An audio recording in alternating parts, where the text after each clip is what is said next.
Number 1 Alabama versus number 14 Miami. Brian, this is a pretty big game, and if it wasn't for that Clemson Georgia game, this might be the number 1 game on the calendar, on the slate. Obviously, it's on Saturday. It's at 3:30. It's on ABC. They're playing it in Atlanta at the Mercedes-Benz. Mercedes-Benz, yep. Yeah, it's a beautiful stadium down there.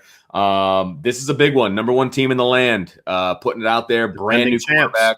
Yeah, absolutely. So, Brian, what's your biggest, big picture takeaway from this? Well, not takeaway because we haven't seen it yet, but the big storyline. Yeah. To me, this is a fascinating game, right? Like this is the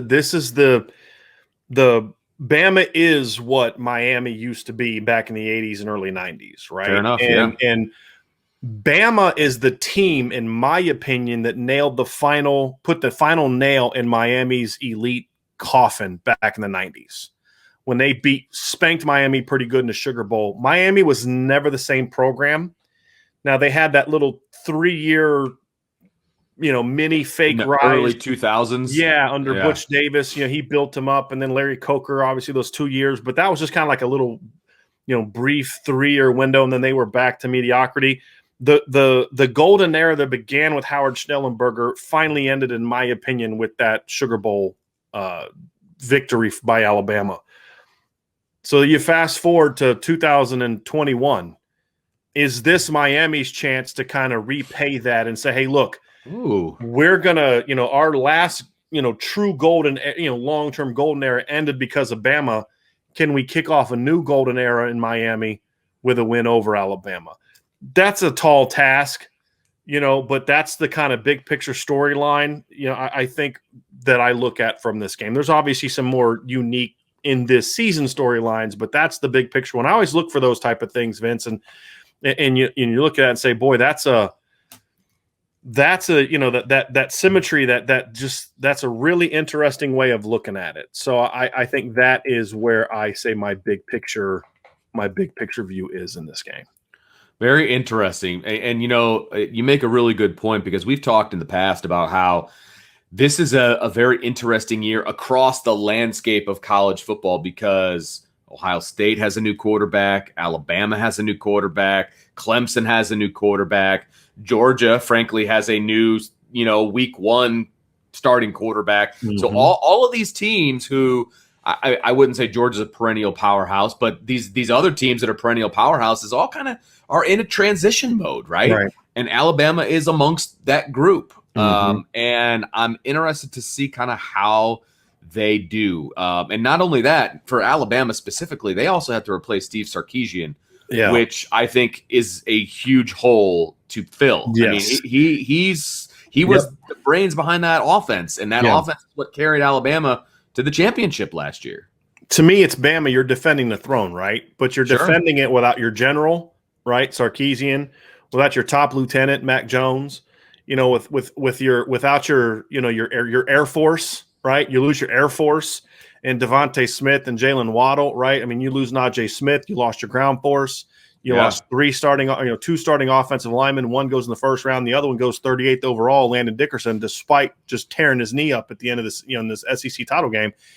There aren't a lot of offensive linemen that can go 38th despite a major late season injury. It just says a lot about how good that group was. 6 first-round draft picks from Alabama. Now they're used to being here, right? They lose first-round picks all the time, but this is a lot. This was a lot. Miami, on the flip side, lost 2 first-round defensive ends, so that would have been nice to have those 2 guys coming back. Of course, one of them didn't play last year, but Quincy Roche played last year. You had obviously Jalen Phillips was a dominant player at times last year. He was a first-round pick.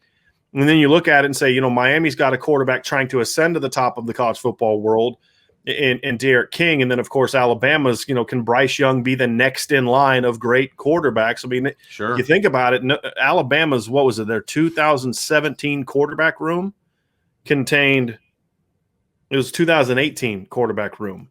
You had Tua Tagovailoa, Jalen Hurts, and Mac Jones all on that roster. They're now all starters in the NFL. Yeah, right? And they're facing off. 2 of them are facing off against each other in week 1. Right. That's the line that Bryce Young is following. Incredibly talented quarterback, was arguably the top quarterback in his class coming out, played at Mater Dei.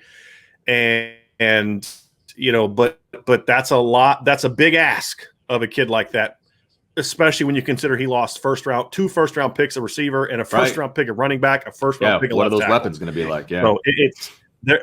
What's this next era? And I have said that I think Alabama's slowly going to start coming down now. And I predicted the title run last year. I predicted they would fall back a little bit in 2019. Got that right. Predicted last year would be their last hurrah. Got that right. Now we're going to find out if the whole they're going to slowly come back down to earth thing is correct. I don't think it's going to take losing to Miami for that to be true. But I think if Miami gives them a game, then it could kind of maybe show sort of the chink in the arm. And I think this is what happened to USC. It wasn't the loss that Stanford that finally made USC vulnerable. There were some really close wins that were happening leading up to that made them less scary. You know what? You're not that bad, USC. You're not that tough. We can beat you. Right. And then Stanford was the final one. Just bam. Okay, you're not that good. You got beat by a bad Stanford team. Is this the kind of game where that can happen in Alabama? I don't think it is. But how competitive this game is going to say a lot about Alabama, but also it's going to say a lot about Miami's mental focus and mental toughness. That's the thing they've been lacking in recent seasons. And so if they can play Alabama competitive, it's kind of like the Notre Dame loss to Georgia in 2017. Yeah, they lost, but that game gave Notre Dame a great deal of confidence to go out and just steamroll teams for the next 2 months. Can this kind of be that game for Miami? Can they make that statement that, hey, we're not back yet because Miami's supposed to win games to be back, but we're on our way.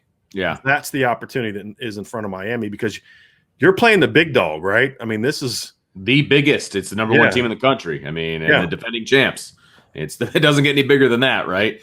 I really like your angle talking about Alabama potentially having chinks in the armor, even if they win this game, which I think that they're going to do. But are they going to show some vulnerabilities that other better teams than Miami can take advantage of? When Georgia comes a calling, or whoever, whoever that team is, can one of those SEC teams take advantage of that? I think that's a really interesting storyline that people are going to have to keep an eye out on past September 4th. Right. And we can jump into the predictions right here. I'll go first. I want to say this real quick, Vince, because this is the other thing is one of the things that's given Alabama problems over the years has been mobile quarterbacks. Yeah. De'Aaron King's coming off of a season-ending knee injury that he suffered against Oklahoma State in a bowl game. Is he going to be healthy enough to be that dynamic run-throw guy that makes him such a great player? That's the other storyline. If he's not able to be that guy, then maybe we won't learn as much about Alabama as we thought we could. That's going to be the other aspect of this game. Now I'm ready for some predictions. Well, I was just going to say, I really like De'Aaron King. I like what he brings. I loved him at Houston. Yeah. I think there was a learning curve when he got to Miami. But he was playing pretty good football by the end of the year. I agree. And like I said, I think it went, it was going this way for him. And then that injury is the big question mark. Where's he at? Even though everything I've read about him says there's no limitations. Right. We'll see. Because there may be some limitations. It's one thing to have limitations in practice. It's another thing to have limitations when you're playing Alabama. And a Nick Saban defense, right? I mean, Right. So, all right. So prediction time. It's just an 18.5 point Alabama favorite here. I've seen lines that had it at 19. 19.5. I was a little surprised the spread was that big. I feel like as we get closer to game time, that number is going to come down a little bit. But right now, 18.5, I think Miami covers that. I do. I've got Alabama winning, but I think Miami covers, but I've got it 35-21. Okay, we're close. I have 34-17 Alabama. I do think Miami covers. I think Alabama's going to win. I don't think Miami has enough firepower to score. Right. We talked about all that Alabama lost on offense. They got losing Patrick Surtain is a big loss. But other than that, they got a lot coming back on defense this year, including some guys like LeBron Ray who weren't healthy last year that they're hoping can kind of get back into form. I just don't think Miami has enough horses to move the ball and score enough on Bama for 4 quarters. The caveat will be is if the Miami defense, if the turnover chain can kind of get rolling and force a couple turnovers that can spark to some easy scores, kind of like what we saw when they played Notre Dame in 2017. Miami didn't run Notre Dame off the field until they got a couple, interceptions that set up touchdowns. One was a direct touchdown. The other one kind of gave a short field. If they can make a couple plays like that early, that's what could allow Miami to stay in this game and possibly pull off the upset. They are not going to just outplay Bama for 60 minutes. They're going to need to force some mistakes from Bama. If they can do that defensively, they got a shot to win this game. I don't think they can do that enough. I think Bama's going to rely on their run game more. They're not going to ask Bryce Young to be Mac Jones in the opener. They're not going to ask the new receivers to be Devontae Smith and Jalen Waddle. They're going to run the ball at Miami. They're going to take advantage of the fact that Miami lost a lot up front. And it's not going to be a sexy game, but Bama's going to protect the football and at the end of the game, in my opinion, get it done and win by 17. But Miami's going to gain some respect from this game from some people. They're going to cover, in my opinion, and they're going to look for their, today wasn't our day, but maybe our we're back moment will come at some other time this season. All right, so you and I both have the Tide in this one. Make sure you check out our other predictions for the big games this week. And, of course, our predictions on Notre Dame. Just check it out at our YouTube page, Irish, and search Irish Breakdown. And it's all right there. So come check it out and hang with us for a while. We got a lot of fun stuff over there. So for Brian, I'm Vince, and we will see you next time.